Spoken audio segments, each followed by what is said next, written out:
I ran into this last week. Here's what fixed it for me. If you're looking to unlock payouts on your eBay seller dashboard, follow these straightforward steps. Step 1. Log into your eBay account. Start by signing into your eBay account. Make sure you have the correct credentials to access your seller dashboard. Step 2. Navigate to account settings. Once logged in, go to your account settings. This is usually found under the profile icon in the top right corner. Step 3. Access payment information. In the account settings, look for the payment information section. This is where you can manage your payout settings. Step 4. Verify your identity. eBay may require you to verify your identity to unlock payouts.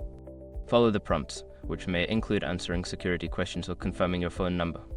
Quick gotcha: if you don't receive a verification code, check your spam folder or ensure your phone number is correct in the settings. Step 5. Confirm payout unlocked. Before filing a refund or dispute, use the #com link in the description to open the refund dispute deadline calculator and confirm your deadline. I hope this helps you unlock your payout smoothly. If you have any questions, feel free to ask.